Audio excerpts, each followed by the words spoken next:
أحد الصالحين كلما استيقظ من النوم ليلا وجد امرأته تذكر الله عز وجل، فقال لها: يا امرأة، ألا تنامين؟ فقالت: كيف ينام من علم أن حبيبه لا ينام؟ كيف ينام من علم أن حبيبه لا ينام؟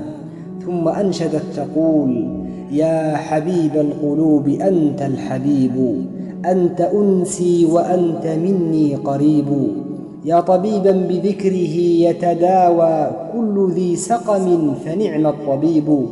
طلعت شمس من أحب بليل فاستنارت وما تلاها غروب، إن شمس النهار تغرب ليلا وشموس القلوب ليست تغيب، فإذا ما الظلام أسدل سترا فإلى ربها تحن القلوب.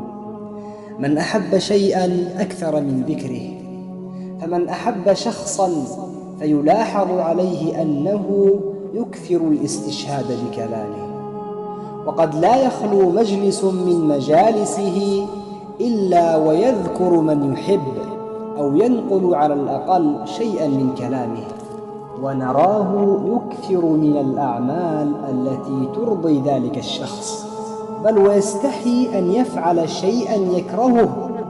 لماذا؟ لأنه يحبه.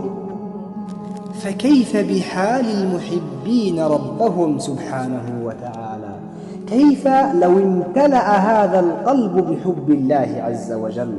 لسوف تراه مطيعا لربه يستحيي أن يعصي حبيبه.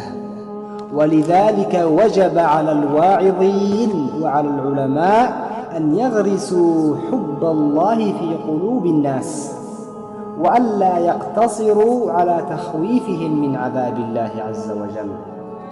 رؤي بشر في المنام فقيل له: ما فعل الله بك؟ قال: رحمني ربي عز وجل وقال: يا بشر، أما استحييت مني كنت تخافني كل ذلك الخوف؟ يعني لماذا تخاف مني هذا الخوف وأنا ربك وأنا حبيبك؟